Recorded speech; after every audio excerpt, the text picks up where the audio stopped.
Hotep à tous, bien-aimés frères et sœurs.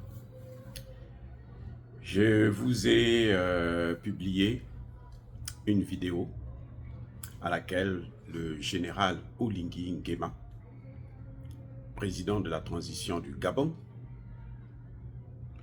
est en train d'humilier les agents de la SNDE, de la société qui s'occupe de l'énergie. J'allais parler de la SNDE comme au Congo. Au Congo, ils appellent ça SNDE. Bon, c'est la pourriture, hein. C'est clair. Bon, bref.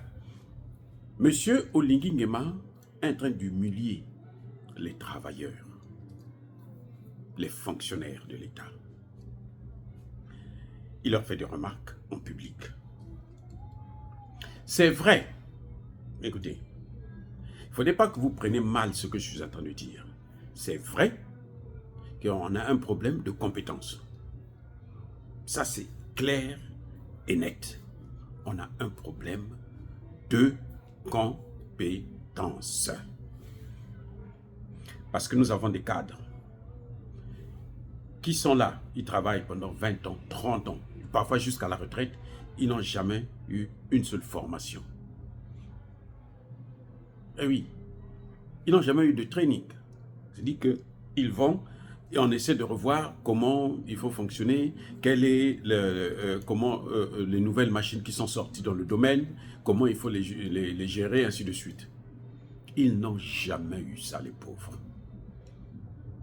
Vous les voyez là, d'autres sont là pendant 30 ans, ce sont des gens, des autodidactes. C'est-à-dire qu'on l'a appris, parfois ils ne connaissaient rien, et puis petit à petit, il est en train d'apprendre à travers les autres et tout. Il n'y a pas de formation. Le Gabon n'offre plus des bourses aux étudiants, comme le Congo-Brazzaville m'en pique. Les étudiants vont, vous prenez les enfants des gens, vous les envoyez à l'étranger. Ils passent 1 an, 2 ans, ils n'ont pas de bourse. Vous êtes en train de les tuer, et vous voulez que vous puissiez avoir des résultats. Il y a un problème. Donc, M. Oligui Nguema, il prend les pauvres fonctionnaires qui gèrent, qui s'occupent de l'électricité. Il dit qu'on a acheté des nouvelles machines et autres. Et elles sont venues, ils ne sont pas capables de les mettre en pratique. Mais est-ce que Oligui Nguema a pensé s'ils avaient eu la formation? Quand il a commandé les machines, est-ce qu'il a pris certains travailleurs qui devraient aller dans la société là où ils ont fabriqué ces machines pour apprendre comment il faut utiliser ces machines-là? Soyons sérieux, ce ne sont pas des savants, ce n'est pas eux qui fabriquent les machines. Vous achetez des groupes, mais chaque groupe électrogène a sa particularité. Aujourd'hui, nous apprenons que les pilotes des F-16, ce n'est pas les pilotes des MiG-21, ce n'est pas les pilotes des Sukhoi. Ce n'est pas la même chose. Vous êtes pilote de Sukhoi, si vous voulez piloter le F-16, vous devez aller en formation pour peut-être 1 an, 2 ans même, et vice-versa. Donc, même les machines, si les gars utilisaient des machines qu'ils avaient achetées en France, par exemple, la pacotille de la France, eh bien, aujourd'hui, vous avez des machines chinoises. Il faut les envoyer en Chine, en formation. Quand ils reviennent, ils ont le diplôme, le certificat, qu'ils ont passé 3 mois de formation, 4 mois de formation, 5 mois de formation, et ils ne sont pas capables d'utiliser les mêmes machines qu'ils ont appris à utiliser là-bas. Là, vous dites qu'il n'y a pas eu de transfert de technologie. Là, vous pensez que dans ces gens-là, ils ont un problème. Les gars, ce que vous avez vu Oligui Nguema faire là, c'est de la comédie, c'est le populisme. Parce que monsieur est en quête de légitimité. Il veut qu'on parle de lui. Il veut qu'on dise que lui, c'est un bon président. Mais il n'a rien fait pour être un bon président. Ce n'est pas en insultant tes travailleurs que tu vas te dire un bon président. Je vous parlais de ça quand il y a eu... Sanko était en train d'insulter les policiers, la justice, les corrompus et les ceci. Depuis qu'il est venu là, est-ce qu'il a viré tous les magistrats? Il a envoyé combien de jeunes Sénégalais là, en formation, pour apprendre le métier de la magistrature? Des licenciés, des maîtrisards. Ils sont nombreux hein, qui traînent avec des licences en droit, des licences en sciences politiques et autres. Des maîtrises même. Combien il a envoyé en formation pour qu'ils puissent se remplacer? Ceux qui sont là depuis 30 ans, depuis 40 ans, qui devraient en principe aller à la retraite. Quand je disais ça, les gens se disaient, non, toi tu comptes ça. Non, c'est pas ça.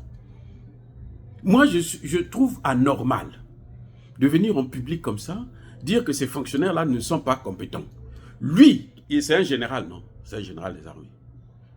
Lui, la sécurité du Gabon est assurée par des Français. Vous ne pensez pas que lui-même, il n'est pas compétent? Il est général. Il est général. Mais la sécurité des Gabonais est assurée par la France. Et les soldats français peuvent faire tout ce qu'ils veulent. Ils peuvent violer des femmes, ils peuvent faire ceci, ils peuvent faire cela. Personne ne peut leur dire un mot. Vous savez, là où il est là, la route principale, là où le Gabon organise le défilé de l'indépendance. Hein? C'est la pseudo-indépendance, bien sûr. Ce boulevard-là, il est loué aux Français. Lui qui est président, il a déjà dit aux Français que non, c'est pas normal. Ça, ce sont les conséquences de la colonisation. On ne peut plus tolérer ça aujourd'hui. Est-ce que lui, il a pensé à ça? Vous savez, on ne cherche pas la légitimité comme ça. C'est la mauvaise manière.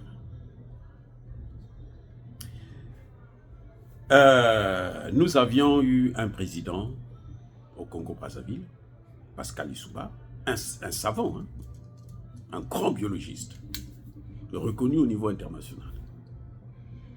Pascal Lissouba, à un moment donné, croyait qu'il connaissait tout parce qu'il était savant. C'est un biologiste. Vous voyez, comment on les appelle là, généticien, je crois, quelque chose de ce genre. Et quand il vient au Conseil des ministres, là, même si c'est question de l'informatique, c'est lui qui veut enseigner l'informatique à tout le monde. C'est lui qui veut enseigner le droit à tout le monde. C'est lui qui veut enseigner ceci, cela. Et pourtant, il est intelligent, hein, très intelligent, dans son domaine. C'est comme moi aujourd'hui, je suis docteur en sciences politiques. Je ne suis pas économiste. Vous savez, avant que le professeur Agboou parle du franc CFA, dans le cadre purement économique, j'avais parlé de ça dans ma thèse de doctorat. Je disais que c'est ça qui nous pose un problème pour avoir notre véritable souveraineté et pour notre développement et pour prévenir des conflits. Mais je n'avais pas l'argumentation économique. Moi, j'ai vu seulement l'aspect politique. Je regarde politiquement parlant, je dis, mais attendez, pourquoi chaque fois, pour un coup d'État, il faut saisir la France? Oh, c'est parce que quand vous faites un coup d'État, la France vous sanctionne. Et il bloque l'argent, le CFA là, et puis vous êtes coincé. Vous voyez? C'est ça le problème. Même si vous contournez, vous partez à la Banque mondiale doit envoyer cet argent en France. Quand ça arrive en France, la France fait ce qu'elle veut. Elle peut prendre une partie, sous prétexte que vous devez de l'argent. Elle peut... c'est-à-dire qu'elle fait tout ce qu'elle veut. Mais comme je n'étais pas économiste, je ne pouvais pas déterminer les aspects économiques de la chose. Et c'est quand Agboou arrive que je me dis, mais j'étais sur la bonne voie. Donc en fait, c'est ça qu'il faut suivre. Voilà le problème. Monsieur Oligui Nguema vient humilier des cadres de la fonction publique, comme si lui, il était meilleur. Lui, aujourd'hui, si on veut l'évaluer, on va l'évaluer sur quoi? Parce que les priorités, là, les Gabonais l'ont dit, base militaire, le CFA, les priorités des Gabonais. Vous savez comment on sait que ce sont des priorités? Parce que ce sont les deux sujets fondamentaux que les Gabonais ont demandé lorsque lui, Oligui Nguema, les a convoqués à une conférence nationale. C'est ça qu'ils ont demandé. Il ne leur a donné ni l'un ni l'autre. Au contraire, il est allé s'agenouiller devant Emmanuel Macron pour humilier encore tous ces Gabonais. Et il n'en parle plus jamais. Il n'en a jamais parlé. Hein. Maintenant, il vient s'attaquer à des choses comme ça. Non, moi je trouve que ce sont des pères de famille. Ils ont des femmes, ils ont des enfants qui les aiment, qui les respectent. si lui ne le respecte pas, parce que lui que vous voyez là, il est milliardaire. Maintenant, je vais vous dire un secret. Oligui Nguema a eu le pouvoir. Oligui Nguema, c'est le neveu d'Omar Bongo. C'est le neveu. Donc, Oligui Nguema et Ali Bongo sont des frères. En français, on appelle cousins, mais chez nous, en Afrique, on dit que ce sont des frères. Il y a eu un différend entre la fille de Bongo et Ali Bongo, les deux frères. La fille de Bongo qui est mariée à Jean Ping, le Chinois là, qui voulait être président du Gabon. Écoutez bien, Chinois qui voulait être président du Gabon. Il est marié à elle. Il est resté ministre des Affaires étrangères du Gabon là, pratiquement toute la vie. Oui, il était ministre des Affaires étrangères à vie, Jean Ping. Déjà, Ali Bongo a refusé de lui donner, transmettre le pouvoir. Ensuite, il a dû bloquer, empêcher à la fille de continuer à faire la foire comme elle faisait avant, au temps de son père. Et maintenant, elle est la fille. Elle va venir s'entendre avec Oligui Nguema, son cousin, son frère, pour dire qu'écoute, lui là, il ne veut plus nous laisser faire la foire comme on faisait avant. Donc, il faut l'enlever. Voilà ce qui a conduit Oligui Nguema à faire un coup d'État. C'est pour ça que vous allez entendre que beaucoup de gens vont vous dire que c'est un coup d'État de palais, c'est une révolution de palais. C'est-à-dire que c'est entre eux, c'est la famille qui ne s'entend pas pour partager le gâteau. Voilà, exactement. Mais ce n'est pas parce que Ali Bongo était mauvais, pire que... Lui, il n'est pas pire, il n'est pas mieux que Ali Bongo. Ce que vous voyez là, c'est parce que justement, il veut être comme on voit Assimi Goïta, Traoré, Tchani. Il veut être comme eux. Mais pour être comme eux là, il faut qu'il fasse exactement comme eux. C'est-à-dire chasser les Français. Ça, c'est la première des choses. Tu les chasses là. Tu verras que ta cote de popularité va monter. Les gens l'ont acclamé, c'est vrai, quand il a pris le pouvoir. Même moi qui vous parle, je l'ai acclamé. Pourquoi? Parce que je me suis dit, au moins les Bongo là, ce n'est plus un mythe. On peut les enlever aussi. Ce ne sont pas des dieux. Donc ils sont partis. Comme vous avez vu le Mali, le Burkina, le Niger, ont chassé les Français, ont chassé même les Américains. Américains, vous les chassez? Yeah. Mais il faut être audacieux. C'est-à-dire qu'ils ont démystifié le pouvoir de ces impérialistes. Et lui, qu'est-ce qu'il a fait? La jeunesse africaine n'attend que ça. S'il fait ça, vous allez voir, nous tous là, on va crier Oligui, Oligui, Oligui. Oligui, ça veut dire en congolais là, ça veut dire tu aimes. Tu vois, Nguema, je ne sais pas, mais Oligui c'est aimer. Nalingi yo, Oligui ngai, quelque chose de ce genre. Donc, on va tous l'acclamer, mais ce n'est pas comme ça.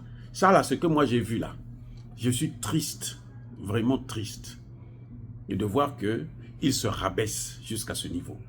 La priorité, ce n'est pas ça.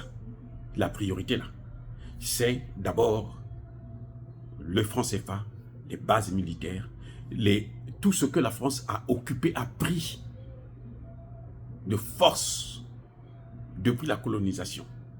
C'est-à-dire que palais présidentiel, palais de ceci, boulevard, machin. C'est ça la priorité. Et puis quand tu viens parler de ces gens-là, moi j'aimerais bien qu'on lui pose la question, mais parmi eux là, combien sont allés à l'usine là où on fabrique ça pour apprendre comment on utilise ces machines-là? Mais ce sont des génies pour arriver quand même à les utiliser petit à petit et tout, puisqu'ils apprennent dans le tas. Ce sont des génies.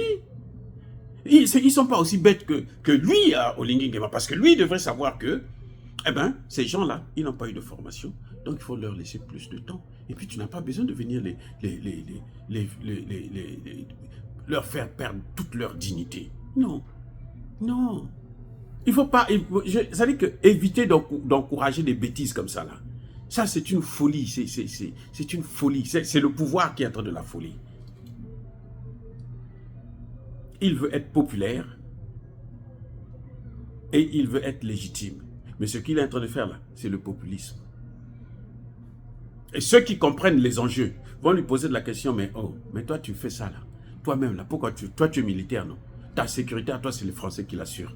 Et tu penses que toi tu es bon, tu es mieux que les autres. Il est pire encore.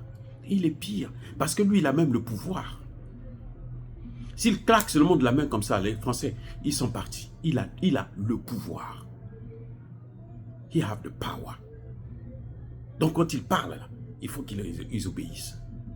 Et les Français, pour le Gabon là, ils vont obéir, ils vont s'agenouiller. Ils n'arrivent pas à utiliser son pouvoir. Le Gabon, la sécurité du Gabon est assurée par des Français.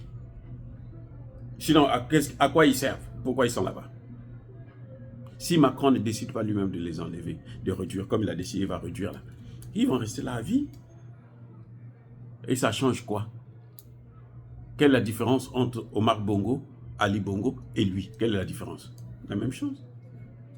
Les bases militaires, le CFA, c'est ça les bases de la souveraineté. Et il veut nous parler de souveraineté. Il connaît ce que c'est que la souveraineté, lui. Ça, c'est pas la souveraineté. La souveraineté, c'est être capable de prendre des décisions pour gérer son pays soi-même, sans l'avis de qui que ce soit. Qui critique, qui ne critique pas, ce n'est pas votre problème. Vous avancez, comme on le voit au Mali, au Burkina et au Niger. C'est pour ça que le terrorisme continue. Oh, bien aimés frères et sœurs, dire cela, c'est inciter à la haine ou à la violence. Non, il y a pas colère, encore une fois de plus, soyez bénis, abondamment bénis par le Dieu des Kémites et par nos ancêtres angélisés.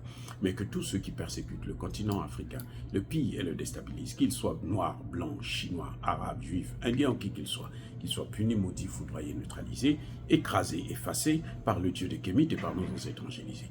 Vive l'Afrique éternelle, j'ai dit et j'assume.